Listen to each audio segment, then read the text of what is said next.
Good morning विद्यार्थी मित्रों।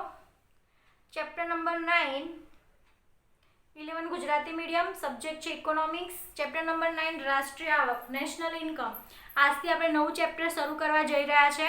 પહેલા તમને થશે કે રાષ્ટ્રીય આવક એટલે શું, તો કે સામાન્ય રીતે રાષ્ટ્રીય આવક એટલે કે વર્ષ દરમિયાન દેશમાં ખેતી ઉદ્યોગ અને સેવા ક્ષેત્રે જેટલું પણ ઉત્પાદન થાય છે તેનું નાણાકીય મૂલ્ય એટલે કે રાષ્ટ્રીય આવક। મુદ્દે તમે એવું કહી શકો છો કે આપણા દેશમાં આખા વર્ષ દરમિયાન જેટલું ખેતી ક્ષેત્રે, જેટલું ઉદ્યોગ ક્ષેત્રે અને જેટલું સેવા ક્ષેત્રે ઉત્પાદન થાય છે એનો જે કુલ સરવાળો એટલે કે રાષ્ટ્રીય આવક। બરાબર, તો અહીંયા આપણે એની પ્રસ્તાવના પહેલા જોઈએ કે રાષ્ટ્રીય આવક એ સમગ્ર અર્થશાસ્ત્રનો એક પાયાનો ખ્યાલ છે। રાષ્ટ્રીય આવકના ખ્યાલમાં સમગ્ર અર્થતંત્રની આર્થિક પ્રવૃત્તિ માપવાનો પ્રયાસ થાય છે। રાષ્ટ્રીય આવકના ખ્યાલ પરથી આપણું જે અર્થતંત્ર હોય છે તેમાં કઈ પ્રવૃત્તિ ચાલી રહી છે, તેનો આર્થિક પ્રવૃત્તિ કેવી ચાલી રહી છે તેનો માપવાનો પ્રયાસ થાય છે। એના પરથી રાષ્ટ્રીય આવક પરથી આપણને ખ્યાલ આવે છે કે ખેતી ક્ષેત્રનો અર્થતંત્રમાં કેટલો ફાળો છે, ઉદ્યોગ ક્ષેત્રનો કેટલો ફાળો છે, સેવા ક્ષેત્રનો કેટલો અર્થતંત્રમાં ફાળો છે, તે ખ્યાલ આપણને એટલે કે દેશમાં ખ્યાલ આવે છે। કોઈ પણ દેશની રાષ્ટ્રીય આવક તેના અર્થતંત્રની કામગીરીનું સરવૈયું છે। બરાબર, એટલે કે કોઈ પણ દેશનું જે રાષ્ટ્રીય આવક છે ને તે આખા દેશનું પ્રતિબિંબ દર્શાવે છે। જો દેશની રાષ્ટ્રીય આવક સારી છે તો દેશ તરક્કી કરી રહ્યો છે, દેશ વિકાસના રસ્તે જઈ રહ્યો છે। અને રાષ્ટ્રીય આવકમાં જો ઘટાડો થાય છે, બરાબર, તો આપણો દેશ નીચે જઈ રહ્યો છે। બરાબર, આપણો દેશ વિકસિત દેશોમાં જઈ રહ્યો નથી। બરાબર, તો આના માટે રાષ્ટ્રીય આવક એ બહુ મહત્વની વસ્તુ છે। રાષ્ટ્રીય આવકથી આપણને જે તે અર્થતંત્રની આર્થિક તબિયતનો પરિચય મળે છે। જો અર્થતંત્રની રાષ્ટ્રીય આવક વધતી હોય તો તે સામાન્ય રીતે તંદુરસ્તીનું પ્રતીક છે। મેં હમણાં જ તમને કીધું કે જો રાષ્ટ્રીય આવકમાં જો વધારો થતો હોય તો અહીંયા કયા શબ્દો વાપર્યા છે કે જો રાષ્ટ્રીય આવકમાં વધારો થતો હોય તો એ સારી તબિયતનો પરિચય છે, એ તંદુરસ્તીનું પ્રતીક છે, એટલે કે આપણો દેશ તંદુરસ્ત દેશ છે એવું પ્રતીક છે। અને જો રાષ્ટ્રીય આવક ઓછી હોય તો ધીમે ધીમે વધતી હોય તો તે એક ના તંદુરસ્તીનું પ્રતીક છે એમ કહેવાય। જો આપણી પરિસ્થિતિ ધીમે ધીમે પણ વધતી હોય ને તે પણ સારી બાબત નથી, એ એનું પ્રતીક છે।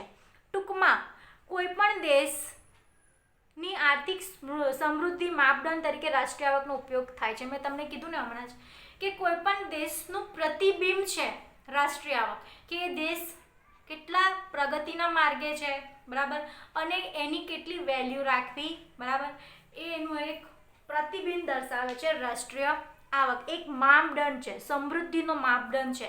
જો તેની રાષ્ટ્રીય આવક નીચી હશે તો તેની સમૃદ્ધિ ઓછી આંકવામાં આવશે, અને જો રાષ્ટ્રીય આવક વધુ હશે તો તેની સમૃદ્ધિ વધુ માપદંડમાં આવશે।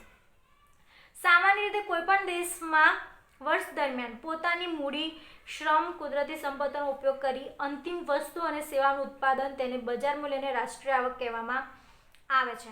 વર્ષ દરમિયાન દેશે પોતાની મૂડી, પોતાનો શ્રમ, કુદરતી સંપત્તિ, વસ્તુઓ અને સેવાઓનું ઉત્પાદન જે કર્યું હોય અને એનું બજાર મૂલ્ય શું છે તેને રાષ્ટ્રીય આવક કહેવામાં આવે છે। રાષ્ટ્રીય આવકના જીએનપી, એનએનપી, જીડીપી, એનડીપી જેવા મહત્વના ખ્યાલો છે। હવે તમે કહેશો જીએનપી એ શું છે? જીએનપી એટલે કે ગ્રોસ નેશનલ પ્રોડક્ટ એટલે કે કુલ રાષ્ટ્રીય પેદાશ, તો કે આપણા દેશમાં કેટલી પેદાશ થઈ છે, બરાબર। એનએનપી નેટ ડોમેસ્ટિક પ્રોડક્ટ એટલે કે શુદ્ધ આંતરિક પેદાશ એટલે કે અલગ અલગ આંતરિક પેદાશો કેટલી થયેલી છે। જીડીપી ગ્રોસ ડોમેસ્ટિક પ્રોડક્ટ એટલે કે કુલ આંતરિક પ્રોડક્ટ, અને એનડીપી એટલે કે અહીંયા આગળ જે એનએનપી છે એ નેટ નેશનલ પ્રોડક્ટ છે, અને એનડીપી એટલે કે નેટ ડોમેસ્ટિક પ્રોડક્ટ, બરાબર, જે તમને આગળ સમજવાના જ છે। બે દેશોની સરખામણી માટે તેનો ઉપયોગ થાય છે। આ ઉપરાંત રાષ્ટ્રીય આવક ખરેખર શું છે, કેવી રીતે સર્જાય છે અને કેવી રીતે માપી શકાય છે એ માપવાની જુદી જુદી પદ્ધતિઓ કઈ છે। રાષ્ટ્રીય આવકની માપણી વખતે કેટલીક સમસ્યાઓ સર્જાય છે, એ દરેક એ દેશની નાણાકીય આવક જાણવી જોઈએ, વાસ્તવિક આવક જાણવી જોઈએ, બધી જ બાબતોનો પરિચય આપણે મેળવવાનો છે. તો આ ચેપ્ટરની અંદર આપણે રાષ્ટ્રીય આવક કેવી રીતે મપાય છે, રાષ્ટ્રીય આવક ખરેખર શું છે, એની માપવાની પદ્ધતિઓ કઈ છે, બરાબર, અને એમાં કઈ કઈ સમસ્યાઓ આવે છે, વાસ્તવિક આવક કેટલી છે, રાષ્ટ્રીય આવક છે એની વાસ્તવિક આવક કેટલી છે, એ બધા જ વસ્તુનો ખ્યાલ આપણે આ ચેપ્ટરની અંદરથી મેળવીશું. પહેલાં આપણે જોઈએ રાષ્ટ્રીય આવકનો અર્થ કે what is a national income. હું એવું બોલા જતી હતી કે ને રાષ્ટ્રીય આવક, બરાબર. હવે આપણે જોઈએ સામાન્ય અર્થ, રાષ્ટ્રીય આવકનો સામાન્ય અર્થ. વર્ષ દરમિયાન દેશમાં ખેતી, ઉદ્યોગ અને સેવાના ક્ષેત્રમાં કુલ જે ઉત્પાદન થાય તેનું નાણાકીય મૂલ્ય તે દેશની રાષ્ટ્રીય આવક છે. શું કીધું છે અહીંયા આગળ? મેં તમને પહેલાં જે એનો નાનો ટોપિક નાનું વ્યાખ્યા આપી હતી એ જ વ્યાખ્યા અહીંયા છે કે ખેતી વર્ષ દરમિયાન ખેતી ક્ષેત્રે કેટલું ઉત્પાદન થયું, ઉદ્યોગ ક્ષેત્રે કેટલું ઉત્પાદન થયું અને સેવાઓ ક્ષેત્રે કેટલું ઉત્પાદન થયું, એ બધાનો જે સરવાળો છે અને એનું જે નાણાકીય મૂલ્ય છે એ આપણા દેશની રાષ્ટ્રીય આવક છે.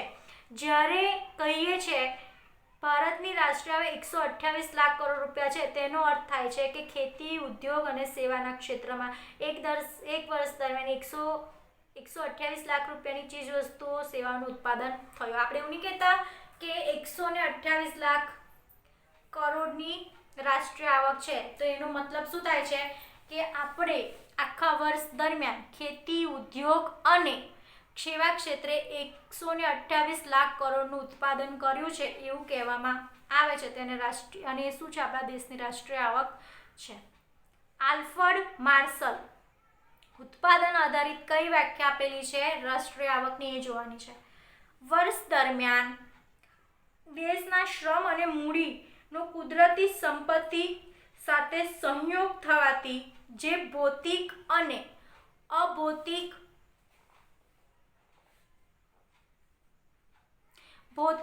અભૌતિક વસ્તુઓનું ચોખ્ખું ઉત્પાદન થાય છે તેને દેશની રાષ્ટ્રીય આવક છે, બરાબર. એટલે પ્રોફેસર માર્શલ શું કહે છે કે વર્ષ દરમિયાન દેશમાં શ્રમ એટલે કે લોકો ઉત્પાદન કરવા માટે જે શ્રમનો ઉપયોગ કરે છે, કુદરતી સંપત્તિ એટલે કે જમીનનો ઉપયોગ કરે છે, અને શ્રમ, મૂડી અને સંપત્તિ ત્રણનો ઉપયોગ કરી જે પણ ભૌતિક એટલે કે દેખાઈ શકે તેવી વસ્તુઓનું ઉત્પાદન કરે છે, અને અભૌતિક સેવાઓ એટલે કે વીજળીનું ઉત્પાદન કરે છે, બરાબર. એ બધાનું જે અભૌતિક એટલે કે અદ્રશ્ય સેવાઓનું ઉત્પાદન કરે છે એટલે કે ચોખ્ખું ઉત્પાદન કરે છે તેને દેશની રાષ્ટ્રીય આવક કહેવામાં આવે છે. પ્રોફેસર માર્શલ આ વ્યાખ્યામાં ચીજ વસ્તુ અને સેવાઓના ચોખ્ખા ઉત્પાદન પર ભાર મૂકે છે, તેથી આ વ્યાખ્યા ઉત્પાદનલક્ષી ગણી શકાય છે. જે આમ પ્રોફેસર માર્શલ છે તે ચીજ વસ્તુઓના ચોખ્ખા ઉત્પાદન પર ભાર મૂકે છે, તેથી તેને ઉત્પાદનલક્ષી વ્યાખ્યા કહેવામાં આવે છે. આગળ કઈને વ્યાખ્યા આપી છે તો કે ઇર્વિંગ ફિશરે વ્યાખ્યા આપી છે. તે શાના પર આપી છે? વપરાશ આધારિત પર આપેલી છે. વર્ષ દરમિયાન દેશના નાગરિકોએ જેટલા પ્રમાણમાં વસ્તુ અને સેવાઓની પ્રત્યક્ષ વપરાશ કર્યું હોય તેના પ્રમાણમાં તે પ્રમાણે રાષ્ટ્રીય આવક કહેવામાં આવે છે. જો એને જે વ્યાખ્યા આપી છે તે બીજી રીતે આપી છે. એણે શું કીધું છે કે વર્ષ દરમિયાન દેશના નાગરિકોએ જે વસ્તુઓ અને સેવાઓનો પ્રત્યક્ષ સીધો વપરાશ કર્યો છે એ પ્રમાણને રાષ્ટ્રીય આવક કહેવામાં આવે છે. અહીંયા વસ્તુ સેમ જ છે પણ એને ટ્વિસ્ટ એન્ડ ટર્ન કરીને આપી છે. કેવી રીતે? કે જે પ્રોફેસર માર્શલે શું કીધું છે કે જે પણ ચીજ વસ્તુઓનું ઉત્પાદન થાય છે, ભૌતિક કે અભૌતિક એટલે કે વસ્તુઓ અને સેવાઓનું જે ઉત્પાદન થાય છે એના પ્રમાણને શું કહેવામાં આવે છે? રાષ્ટ્રીય આવક કહેવામાં. અહીંયા શું કીધું છે કે નાગરિકો જે વસ્તુઓ અને સેવાઓનો વપરાશ કરે છે અને એનું જે પ્રમાણ હોય છે તેને રાષ્ટ્રીય આવક કહેવામાં આવે છે. હવે જે વસ્તુનું ઉત્પાદન કરેલું હશે એ જ વસ્તુઓ ગ્રાહક હશે કે દેશની વ્યક્તિઓ વાપરશે, એટલે વસ્તુ તો બંને સેમ જ થઈ, ઉત્પાદન જેટલું હશે એટલું લોકો વાપરશે, બરાબર. અને ઉત્પાદન નહીં હોય તો લોકો વાપરશે શું? બરાબર. એટલે વસ્તુ સેમ છે પણ બે જણે અલગ અલગ વસ્તુ આપી છે. જે પ્રોફેસર માર્શલે છે તે દેશના ઉત્પાદન આપી છે કે એ લોકો એવું કીધું છે કે ચીજવસ્તુનું ઉત્પાદન એટલે કે રાષ્ટ્રીય આવક. અહીંયા શું કીધું છે, લોકો જે વપરાશ કરે છે એ રાષ્ટ્રીય આવક છે. બરાબર. એટલે ફિશરે વપરાશ પર આપી છે વ્યાખ્યા, જે માર્શલ છે એણે ઉત્પાદન પર આપી છે, અને એસસી પીગુ નાણાં ઉપર આપી છે. શાના પર આપી છે? નાણાં પર. ત્રણ લોકોએ અલગ અલગ વ્યાખ્યા આપી છે. રાષ્ટ્રીય આવક વસ્તુ અને સેવાઓનો એવો પ્રવાહ છે જેની ચૂકવણી નાણાં દ્વારા કરવામાં આવી હોય અથવા જે નાણાંમાં સહેલાઈથી રજૂ કરી શકાય. બીજા શબ્દોમાં કહીએ તો વિદેશી આવક સહિત સમાજની કુલ આવક જે નાણાં મદદ વડે સરળતાથી માપી શકાય તે રાષ્ટ્રીય આવક છે. હવે એણે ત્રીજા સ્વરૂપે કીધું છે. કઈ રીતે? તો કે જે ઉત્પાદન થયું, બરાબર, ઉત્પાદન થયા પછી ગ્રાહક બજારમાં વસ્તુ ખરીદે છે, બરાબર, અને વસ્તુ ખરીદીને જે નાણાં આવે છે, અર્થતંત્રની અંદર જે નાણાં આવે છે તે શું છે? રાષ્ટ્રીય આવક છે. બરાબર. જો અહીંયા કીધું છે વિદેશી આવક સહિત સમાજની કુલ આવક. સમાજમાં રહેતા લોકો વસ્તુઓ, ચીજવસ્તુઓ, સેવાઓ ખરીદે છે અને તેમાંથી જે નાણાં આવે છે તો તેને રાષ્ટ્રીય આવક કહેવામાં આવે છે.